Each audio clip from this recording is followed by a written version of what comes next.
Hello everyone. In a yesterday class, we will discussed two topics: reflection of light, ठीक है, reflection of light from a plane surface, and second है refraction of light from a plane surface. ठीक है, ये दो चीज़ें हमने पढ़ ली थी कल. आज हम पढ़ेंगे एक तो C और D. ठीक है, तो फर्मेट्स प्रिंसिपल का जो टॉपिक आज फिनिश्ड हो गया. इसमें दो टॉपिक और बचे हुए थे. तो first of all upon reflection from A concave surface. ठीक है, थोड़ा सा अपन मेमोराइज तो कर लेते हैं कल वाला. कल अपन ने क्या पढ़ा था. ठीक है, कुछ चीज़ें इसमें यूज़ होगी. देखिए, मैंने बताया था कल कि अगर dt by d x equal to zero है. ठीक है, अगर dt by d x equal to zero है तो इसमें दो पाथ आ जाएंगे अपने. एक तो हो जाएगा मिनिमम और मैक्सिमम, दोनों पाथ आते हैं. ठीक है, कैसे मैंने बताया था कल आपको. अगर इसको x लें अपन और इसको t लें. ठीक है, तो अगर इसमें हमें चेंज देखना है तो डेल टी का मतलब होता है टाइम में चेंज इस विद रिस्पेक्ट टू x, मतलब डिस्टेंस के साथ टाइम में चेंज. ठीक, तो हमने देखा था कि अगर टाइम में अगर चेंज हमें ज़ीरो चाहिए, ये फर्मेट्स प्रिंसिपल में हमें dt by d x equal to zero चाहिए, तो इसके लिए हमें क्या करना पड़ेगा कि एक स्ट्रेट लाइन इस प्रकार से ड्रॉ करनी पड़ेगी. ठीक है, इस प्रकार से अगर स्ट्रेट लाइन ड्रॉ करेंगे तो इसमें देखो टाइम तो चेंज नहीं हो रहा ना, टाइम तो फिक्स है इस पॉइंट पे, सिर्फ x चेंज हो रहा है. तो dt क्या हो जाएगा, ज़ीरो हो जाएगा. तो dt by d x equal to zero, मतलब x के रिस्पेक्ट में टाइम चेंज नहीं हो रहा है. ठीक है, बात क्लियर है. अब आपको ये मैं सिर्फ ग्राफ बताया है अभी. ठीक है, ये ग्राफ बताया है. ये ऐसा नहीं है कि एक शॉर्ट पाथ है तो मैंने सीधा ड्रॉ कर दिया, तो ऐसा कुछ नहीं है कि शॉर्ट पाथ है तो हमने सीधी लाइन ड्रॉ कर दी, ऐसा नहीं है. एक्चुअली इसमें थोड़ा सा मैथमेटिक्स का कॉन्सेप्ट लग रहा है आपका. हम देखिए, ये रहा x और ये t. अगर मैं इस प्रकार से अगर देखूँ मैक्सिमम और मिनिमम के लिए, ठीक है, मैं इस डायरेक्शन में जा रहा हूँ, इस डायरेक्शन में. ठीक है, मैं किस डायरेक्शन में जा रहा हूँ, इस डायरेक्शन में जा रहा हूँ. ठीक, यहाँ पर आपको पता है स्ट्रेट लाइन है, इसके जैसे स्ट्रेट लाइन है, तो यहाँ पे dt बाई डी एक्स कितना है, ज़ीरो है. अब देखो dt by d x equal to तो ज़ीरो आ गया. ठीक है, ये क्या है, मैक्सिमा है, और ये क्या है, ये मिनिमा है. मतलब मिनिमा पे dt by d x equal to zero हो रहा है, तो दोनों पे dt by d x equal to zero है. तो अब हमें कैसा पता चला कि मैक्सिमा है कि मिनिमा है. ठीक है, मैक्सिमा है मिनिमा है, तो उसके लिए हमें देखो dt by d x equal to zero है, तो हम इसका क्या करेंगे, क्योंकि dt by d x equal to तो ज़ीरो है यहाँ पे, इससे आगे बढ़ने के लिए ऐसे इस प्रकार से बढ़ने के लिए हम क्या करेंगे, D square t by d x square कर देंगे, है ना. देखो एक्चुअली ये जो ग्राफ है ना आपका, ये वाला ग्राफ, इसकी कुछ इक्वेशन होती है. ठीक है, उस इक्वेशन को अगर हम डबल डिफरेंशिएट कर देंगे तो हमें इस प्रकार का पाथ मिलेगा. ठीक है, तो अगर इसको डिफरेंशिएट करने पर अगर वैल्यू नेगेटिव आई, ये तो नेगेटिव का ग्राफ है ना, मैंने बताया था. इस प्रकार से अगर इस प्रकार का अगर ग्राफ प्लॉट करते हैं अपन एक्स और t की जगह इस प्रकार ग्राफ करते हैं तो नेगेटिव आता है, मतलब dt by d x equal to negative. इस प्रकार का इसका स्लोप आता है ना, इसका स्लोप नेगेटिव आता है. लेकिन आप सोच रहे हैं यहाँ पे स्क्वायर है, यहाँ पे तो स्क्वायर है ना, क्योंकि यहाँ पे dt by d x equal to zero है, तो उससे आगे बढ़ने के लिए हमें स्क्वायर करना पड़ेगा, तो D square t by d x square.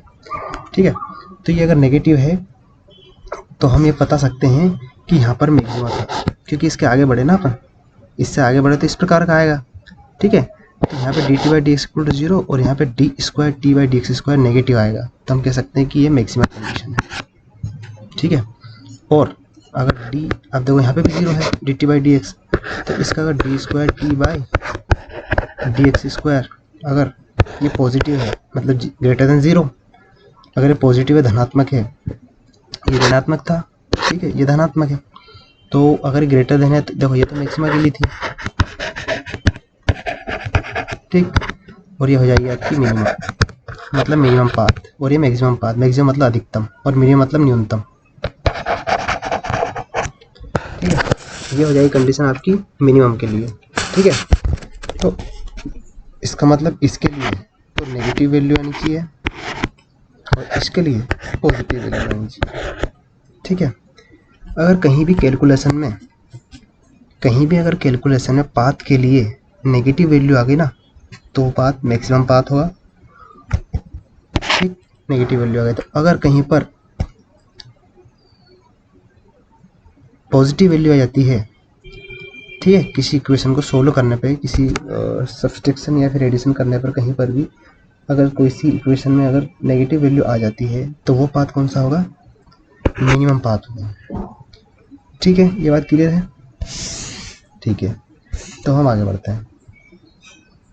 ठीक है, ये मैंने आपको रिमाइंड करवाया कल वाला। ठीक है, अब इसमें एक चीज़ देखें आप, ये कहाँ का ग्राफ है? ये ग्राफ कहाँ का है? ये है इलिप्स, इसको बोलते हैं अपन इलिप्स। जो अर्थ जो मोशन करती है, ठीक है, सॉरी, हाँ, अर्थ जो मोशन करती है सन के अराउंड, वो एलिप्टिकल पाथ में मोशन करती है। ठीक है, तो वही इलिप्स है। इलिप्स मतलब होता है दीर्घवृत्त। ठीक है, ये होता है दीर्घवृत्त। दीर्घवृत्त में हम मान लेते हैं कि हमारे पास दो पॉइंट है, एक पॉइंट ए है और एक पॉइंट यहाँ पे बी है। ठीक है, यहाँ से देखो, यहाँ से यहाँ तक की डिस्टेंस, यहाँ से यहाँ तक की डिस्टेंस सेम है, और इधर से देखो, यहाँ से यहाँ तक की डिस्टेंस भी सेम है, और इनके बीच की डिस्टेंस इतनी है। ठीक है, देखो अगर मैं पाथ इसमें ड्रॉ करता हूँ, मैं यहाँ से यहाँ पर गया।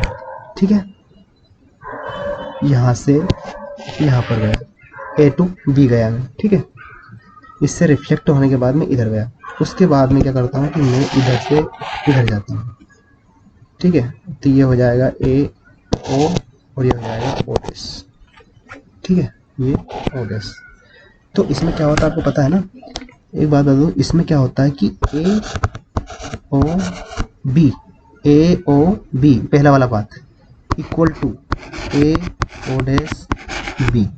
इसी प्रकार अगर मैं कोई सा पाथ ड्रॉ करूँगा ना, यहाँ से यहाँ पे, या फिर कोई सा भी ले लो, ठीक है, ये वाला पाथ ले लिया, फिर और एक ये वाला पाथ ले लिया, तो ये भी इसी के इक्वल होगा। इसको बोलते हैं ओ डबल डैश, तो ये हो जाएगा ए ओ डबल डैश बी। आप ऐसे कितने भी पाथ ड्रॉ कर लो, सभी की वैल्यू बराबर रहेगी। ठीक है, कैसे? अब देखो, मान लेते हैं कि अब इसको मिटा देते हैं, अपन दो की बात करते हैं।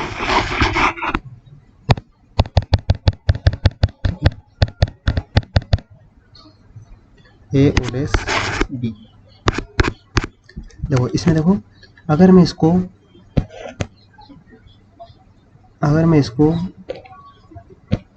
5 मान लूँ, ठीक है, और इसको 3 मान लूँ, ठीक है, तो 5 + 3 ए ओ बी, ये वाला कितना हो जाएगा? टोटल 8 हो जाएगा। 8 मीटर मान लो इसको। ठीक, ये डिस्टेंस 8 मीटर होगी टोटल। अगर इस डिस्टेंस को मैं देखूं तो ये तो बड़ी है यहाँ पे, तो इसमें होगा क्या?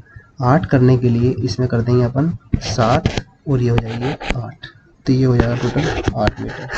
मतलब कुल मिला के है कि ये जितनी भी अगर सर्कल में सॉरी इलिप्स में अगर हम पाथ देखते हैं, रिफ्लेक्ट होने के बाद इसकी बाउंड्री से रिफ्लेक्ट होने के बाद जब हम पाथ देखते हैं ना, तो सभी की डिस्टेंस सेम आती है टोटल।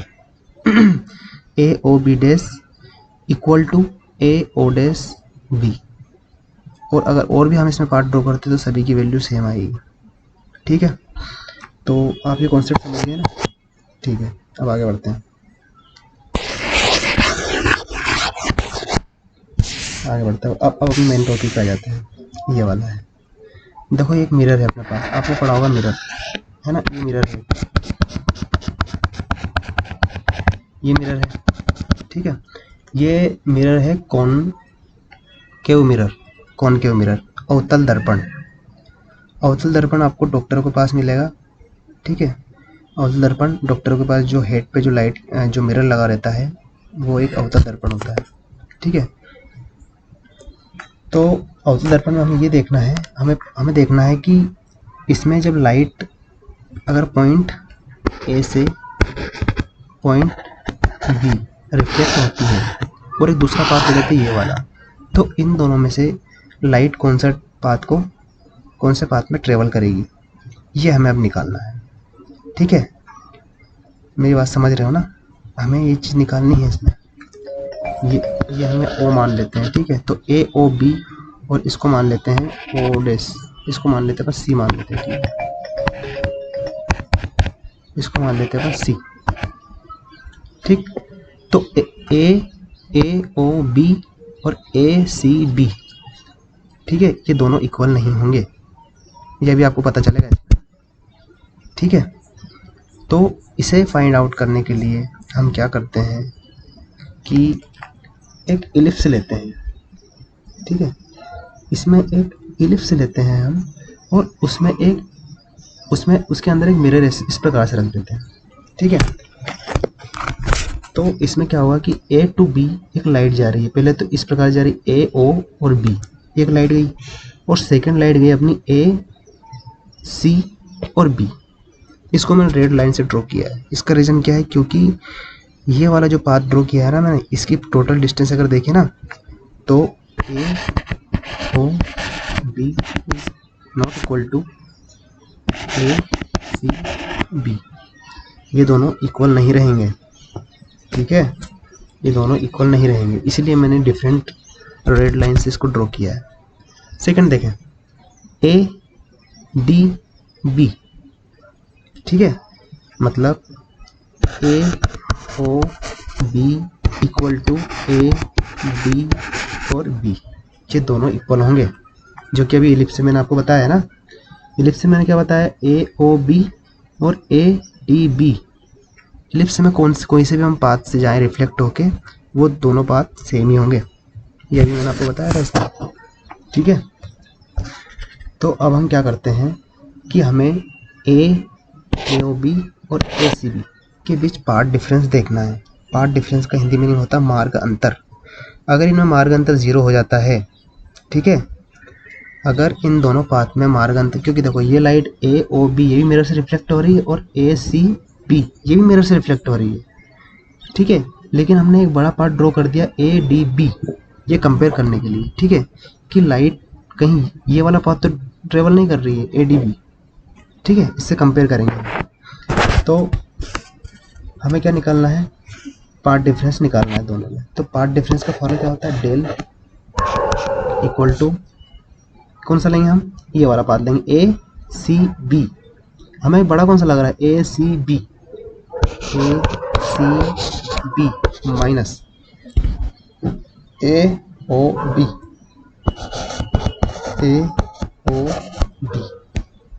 ठीक है।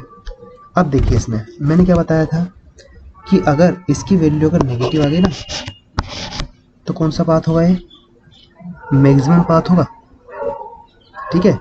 इसको नेगेटिव लाने के लिए किसको बड़ा होना पड़ेगा, इसको नेगेटिव होने के लिए किसको बड़ा होना पड़ेगा, ये डेल्टा इक्वल टू नेगेटिव होने के लिए किसको बड़ा होना पड़ेगा, इसको बड़ा होना पड़ेगा, इसको बड़ा होना पड़ेगा ना, ए ओ बी, मतलब ए ओ और बी इसको बड़ा होना पड़ेगा मैक्सिमम पाथ के लिए, ठीक।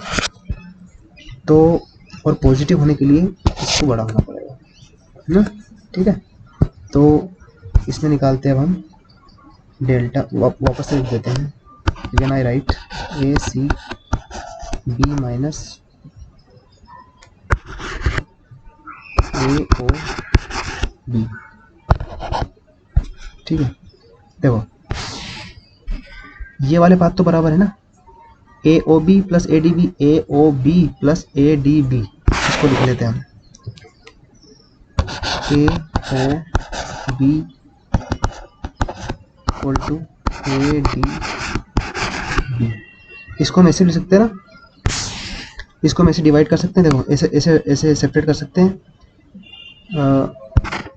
ये रहा ए ओ प्लस ओ बी, ठीक है, और इसको ऐसे डिवाइड कर सकते हैं A D plus D B, इस प्रकार से ऐड कर सकते हैं ना, अलग अलग कर सकते हैं अपन। तो इसको कर देंगे हम A O plus O B, और इसको कर देंगे A D plus D B, इसको इक्वेशन फर्स्ट मान लेंगे, ठीक है। अब हम इसी पे आ जाते हैं, हमें क्या निकालना है, पार्ट डिफरेंस निकालना है, क्योंकि दो लाइट जो मिरर है उससे रिफ्लेक्ट हो रही है, कॉनकेव मिरर से रिफ्लेक्ट हो रही है, तो उनके बीच पार्ट डिफरेंस देखना है, ठीक है। नेगेटिव आया तो मैक्सिमम पाथ होगा और पॉजिटिव आया तो मिनिमम पाथ होगा। मतलब इस मिरर से रिफ्लेक्ट हो रही है सिस्टम में लाइट, तो कौन सा पाथ फॉलो कर रही है हमें पता चल जाएगा पॉजिटिव और नेगेटिव से, ठीक है। तो इसी पे आ जाते हैं हम, क्या है डेल इक्वल टू, देखो ए C B minus A O B, तो इसको भी ऐसे लिख सकते हैं हम, देखो इस प्रकार से ए सी बी, रेड वाला देखो, ए सी बी मतलब ए सी प्लस सी बी, ठीक है। और एक क्या है अपना ए ओ बी मतलब A O plus O B, इस प्रकार से लिख सकते हैं इसको भी, ठीक है। तो ये हो जाएगा del equal to A C plus C B minus A O plus O B,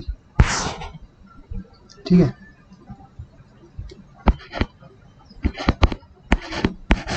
तो छोटा कर ले तो आपको डायग्राम में दिख जाएगा, ठीक है। ये वाला देखो ए ओ प्लस ओ बी, ठीक है। इसको अपन ब्रैकेट में कर देते हैं क्योंकि माइनस है ना, ठीक है। अब देखो यहाँ पर देखना है,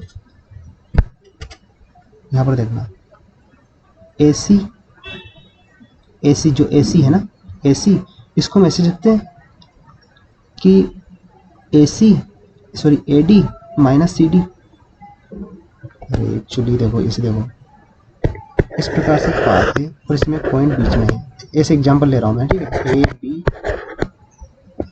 ए बी और सी है, ठीक है। तो इस पाथ की डिस्टेंस टोटल क्या है ए, ठीक है। तो हाँ ठीक, तो इसको हम ऐसे लिखते हैं कि ये वाली डिस्टेंस जो है एक डिस्टेंस ये है और एक डिस्टेंस ये वाली और एक टोटल डिस्टेंस है ये, ठीक है। ये टोटल डिस्टेंस है, तो इसको मैं ऐसे नहीं सकता क्या कि अगर मेरे को ये वाली फाइंड आउट करनी है, ये वाली डिस्टेंस अगर मेरे को फाइंड आउट करनी है तो मैं क्या करूँगा इसमें कि मैं ऐसा कर दूंगा इसको कि A C minus B C, तो मुझे क्या डिस्टेंस मिल जाएगी ए डी मिल जाएगी ना, थोड़ा समझो इसको, है ना, ठीक है। मैं न्यूमेरिकल वैल्यू लेके देखना, आपको समझ में आ जाएगा, कुछ भी वैल्यू लेके देखना यहाँ पे, ठीक है। कुछ वैल्यू लेके देखना, ठीक, आपको सब समझ में आ जाएगा डिस्टेंस। तो इसी प्रकार इसमें क्या लिख सकते हैं अपन ए डी, अगर ए सी अपन को निकालना है ए सी, तो इसको लिख देंगे अपन, ए सी को लिख देंगे अपन ए डी माइनस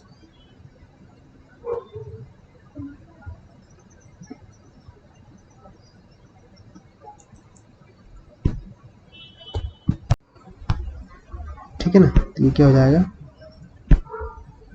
ए डी माइनस सी डी, ठीक है। A D minus C D, और ये हो जाएगा minus A O plus O B, ठीक है, ये हो जाएगा, ठीक। अब इसमें देखिए कि यहाँ पर जो है इक्वेशन फर्स्ट में ए ओ प्लस ओ बी, इसको देखिए A O plus O B equal to क्या है A D plus D B, del equal to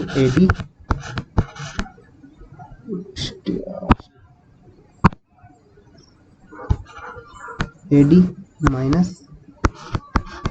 C D, ठीक है, सी डी है, और ये A O plus O B की वैल्यू यहाँ से लिख दो A D plus D B, A D plus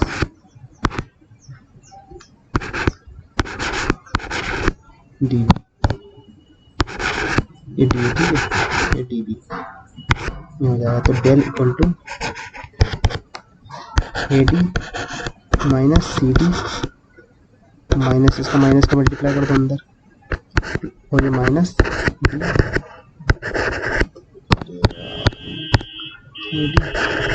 D D, A D से ए डी कट गया,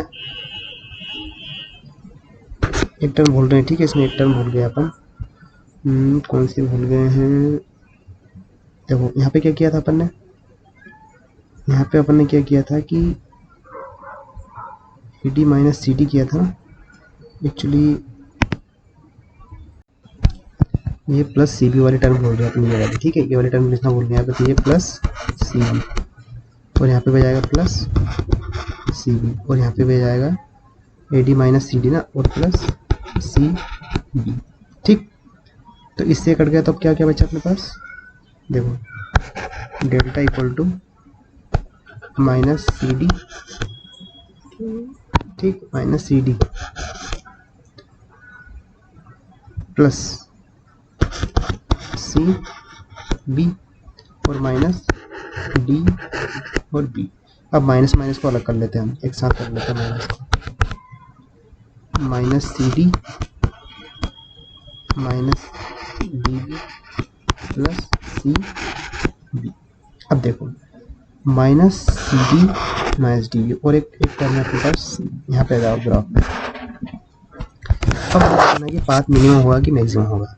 देखो इधर माइनस सी डी, इसमें देखो सी डी कहाँ पे है, सी डी ये वाला है,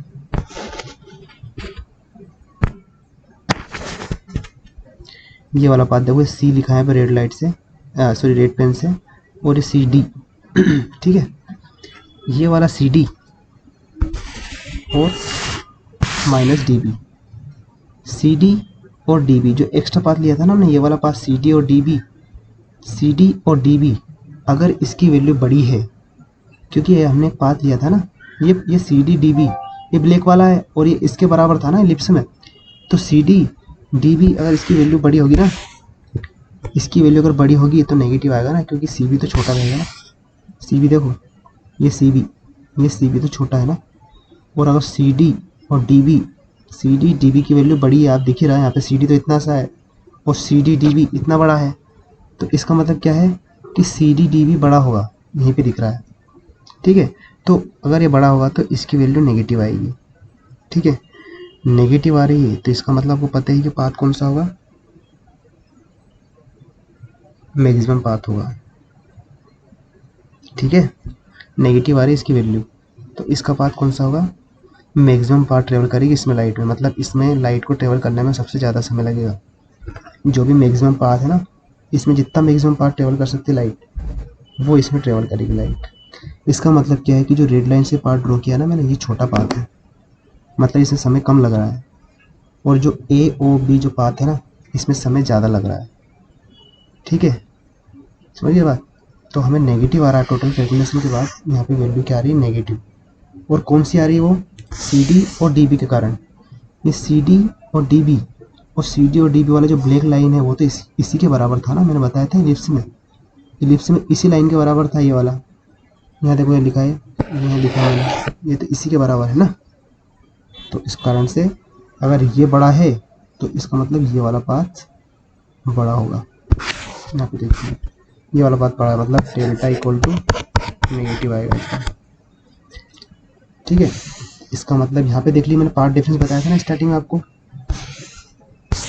इसमें पार्ट डिफरेंस बताया था स्टार्टिंग में, तो इसका मतलब क्या है कि आपका ए ओ बी, ये जो ए ओ बी यहाँ से पता कर सकते हो, मतलब ये बड़ा हुआ तभी तो नेगेटिव आ रही है इसकी वैल्यू, मैंने स्टार्टिंग में आपको बताया था कि ए ओ बी अगर बड़ा होगा तभी इसकी वैल्यू नेगेटिव आएगी, और नेगेटिव के लिए मैंने बताया था ना कि पाथ मैक्सिमम होगा, ठीक है,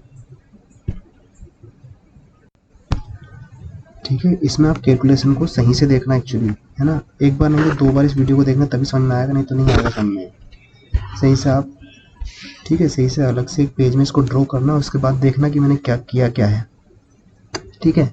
मैंने कुछ नहीं किया है, मैंने एक एक्स्ट्रा पाथ ले लिया था, ठीक है, इसको बताने के लिए, ये वाला ए डी बी, ठीक है ना, ये जो ए डी बी पाथ है ये ए ओ बी पाथ के बराबर ही है, अभी मैंने लिप्स में आपको बताया था, तो दोनों इक्वल होंगे, तो हमने एक और पाथ लिया जो कि मतलब ये दोनों ए ओ बी और ए सी बी, ये तो दोनों रिफ्लेक्ट हो ही रहे हैं, इन दोनों पे तो हमें कंपैरिजन करना ही है कि कौन सा पाथ शॉर्ट होगा कौन सा लॉन्गेस्ट होगा, ठीक है, तो और कौन सा पाथ ट्रेवल करेगी लाइट मिरर से रिफ्लेक्ट होने में, ठीक है, तो यही फाइंड करना था, तो हमने एक ए डी बी एक एक्स्ट्रा पाथ लिया था उस, और A D B A O B के बराबर है, तो हम ए ओ बी को तो भूल ही गए थे, ए ओ बी को तो हम भूल गए, बस हमने क्या देखा कि ए डी बी और ए सी बी इन दोनों को देखा, यहाँ पे देखो, यहाँ पे ए डी बी और ए सी बी को देखा, देखो यहाँ पे ये ए डी और ये ए डी बी और ये ए सी बी को देखा हमने, देखो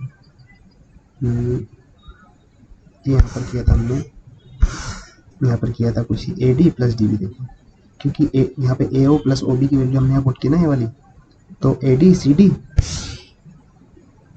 CD हो गया, और देखो उसमें वैल्यू भी वही आ रही ना, AD CD and AD DB। मतलब इसका तो कोई अभी यूज़ ही नहीं है हमने, क्योंकि हमने A और B को ADB के बराबर मान लिया ना, तो हम बस उन दोनों को ही देख रहे हैं।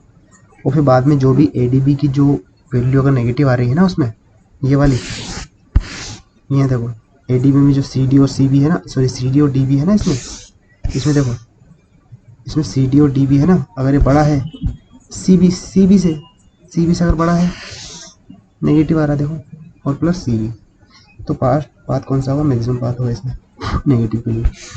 ठीक है, अब अपन नेक्स्ट बढ़ते हैं। नेक्स्ट क्या है,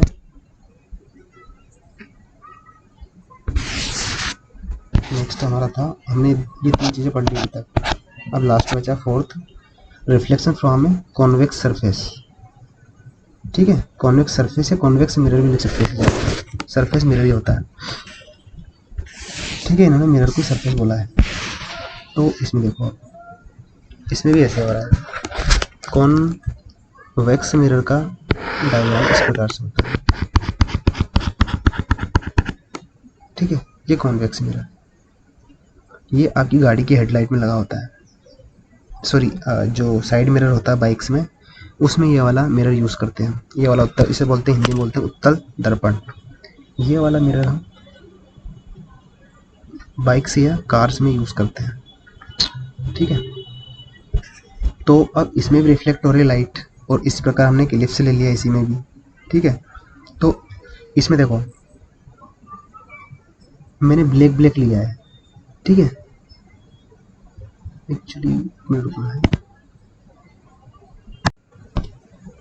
देखिए कुछ टाइपिंग मिस्टेक हुई थी इसमें, कुछ लिखने में मिस्टेक हुई थी इसमें। देखिए कि इसमें भी दो प्रकार से लाइट रिफ्लेक्ट हो रही है। एक तो हो रही लाइट AOB, और एक हो रही लाइट AC और B। इन दोनों के बीच पाथ डिफरेंस 0 नहीं होगा। ये दो प्रकार से लाइट रिफ्लेक्ट हो रही है। अब इन दोनों में से हमें देखना है कि सबसे, इन दोनों में से लाइट कौन सा पाथ में ट्रेवल करती है।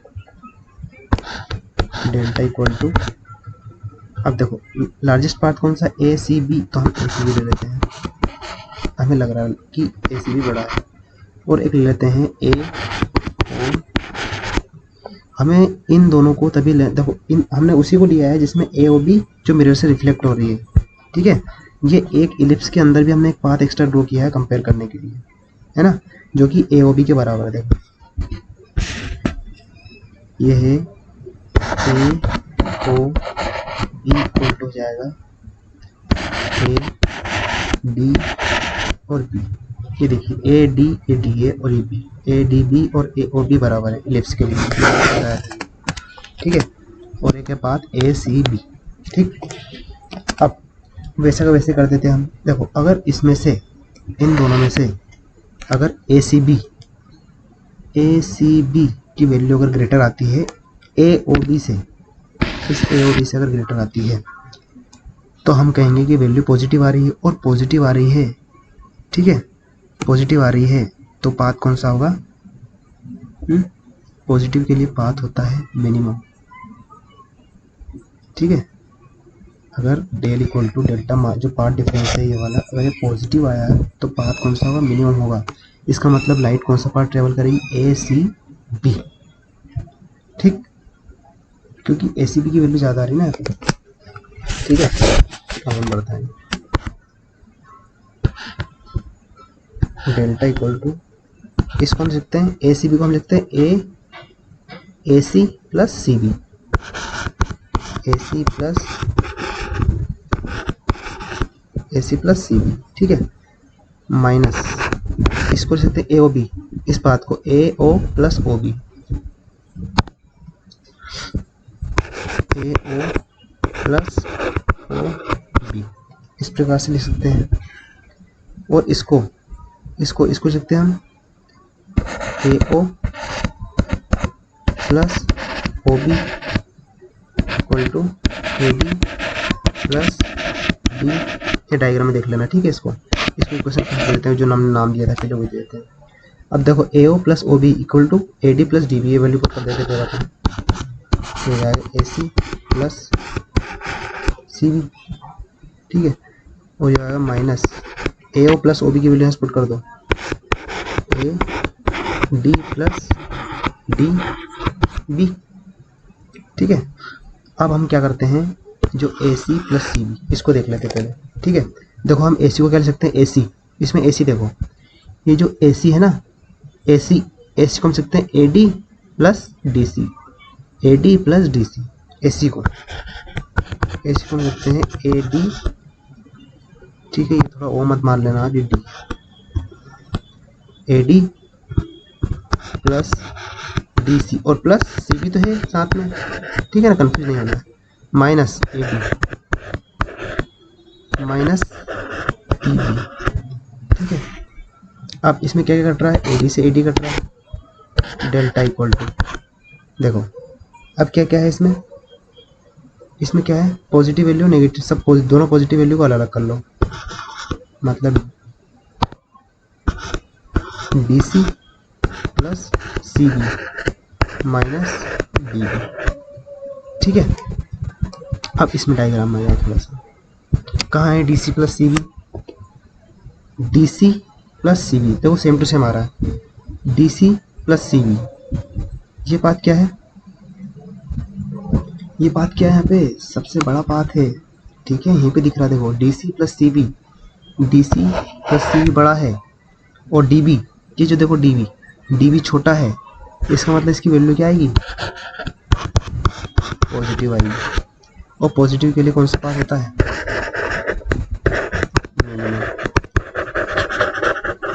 मिनिमम पाथ होता है, तो इसको ट्रेवल करने में भी समय, टाइम जो है, टाइम भी कम लगेगा, इसको ट्रेवल करने में टाइम भी कम लगेगा, क्योंकि टाइम इक्वल टू होता है डिस्टेंस अपॉन वेलोसिटी, ये यहाँ से आता है ना, velocity equal to distance upon time, time को इधर कर दो, वेलोसिटी इनवर्स में आ जाएगी, ठीक है। तो डिस्टेंस जितना कम होगा टाइम भी कम लगेगा, ठीक है।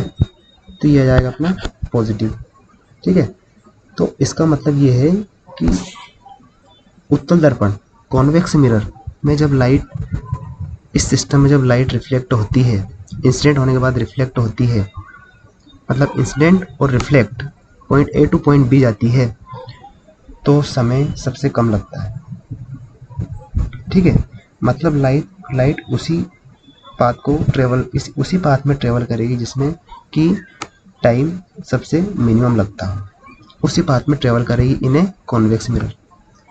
कॉन्केव मिरर में क्या था, कॉन्केव मिरर में हमने देखा था कि उसमें आ रहा था नेगेटिव आ रहा था, मतलब नेगेटिव होता है मैक्सिमा के लिए, ठीक है, मैक्सिमम, सॉरी हाँ, नेगेटिव होता है मैक्सिमम के लिए। मतलब जो कॉन्वेक्स मिरर है, अवतल दर्पण है, अवतल दर्पण में light point A to B reflect होने के बाद, मतलब इंस्टेंट AB और फिर उसके बाद OB जो आ रहा था टोटल, उसमें A से B पहुंचने में लाइट उसी पाथ को फॉलो करेगी जिसमें टाइम सबसे ज़्यादा लगता है, या कहें कि डिस्टेंस सबसे ज़्यादा हो, उसी में लाइट ट्रेवल करेगी, ठीक है। तो आज हमने चारों टॉपिक क्लियर हुए, मतलब फर्मी प्रिंसिपल फिनिश हो चुका है, ये चारों टॉपिक कंप्लीट हो गए इसमें, ठीक है। फर्मी प्रिंसिपल क्लियर हो गया है। इसके बाद अब हम नेक्स्ट पढ़ेंगे tomorrow, reflection of spherical surface, ये पढ़ेंगे, इसमें हम पढ़ेंगे ये दो टॉपिक, ठीक है। ये फिनिश्ड हो गया। देखो हम अभी पढ़ रहे हैं पेपर फर्स्ट, ऑप्टिक्स मतलब प्रकाश में हम पढ़ रहे हैं यूनिट फर्स्ट का नाम है जियोमेट्रिक ऑप्टिक्स, जियोमेट्रिकल ऑप्टिक्स, ज्यामितीय प्रकाश। इसका नाम ज्यामितीय प्रकाश क्यों है, मैंने आपको स्टार्टिंग में नहीं बताया था कि आप समझ नहीं पाओगे, लेकिन अब मैं बता रहा हूँ कि ज्यामितीय प्रकाश या जियोमेट्रिकल ऑप्टिक्स इसको क्यों बोल रहे हैं। देखो जियोमेट्रिक ऑप्टिक्स क्यों बोल रहे हैं अपन, देखो अभी तक हमने जितने भी पढ़े डेरिवेशन या न्यूमेरिकल जो भी पढ़े हमने, ठीक है, उनमें सभी हमने इस प्रकार से डायग्राम बनाए है ना। हमने फर्मेट प्रिंसिपल पढ़ा था, ठीक है, प्लेन जो हो रहा था, एक तो रिफ्लेक्शन और रिफ्रैक्शन हमने पढ़ा था कल, ठीक है, यस्टरडे क्लास में हमने पढ़ा था रिफ्लेक्शन और रिफ्रैक्शन। उसमें भी हम कुछ ड्रॉ कर रहे थे, या तो हम कुछ, या तो फिर ट्रायंगल ड्रॉ कर रहे थे, या फिर सर्कल ड्रॉ कर रहे थे, ठीक है। तो जब हम इस ड्रॉ के थ्रू अगर किस चीज़ को, ऑप्टिक्स को समझते हैं ना, जब हम इसको समझते हैं तो इसमें हम इसको बोलते हैं जियोमेट्री। ये जो हम डायग्राम ड्रॉ कर रहे हैं ना, इनको जियोमेट्री बोलते हैं, मतलब हम ऑप्टिक्स को इसमें जियोमेट्री के थ्रू समझ रहे हैं, ठीक, इसलिए हम इसे बोलते हैं जियोमेट्रिक ऑप्टिक्स। इसमें आगे भी, अभी आगे जब हम पढ़ेंगे ना, तो इसमें इस प्रकार की जियोमेट्री ड्रॉ होगी और उसके बाद ही हम प्रकाश को समझ पाएंगे, इसमें रिफ्लेक्शन होगा तो, ठीक है, ठीक है। I hope you understood this topic. Okay, let us stop now. Thank you.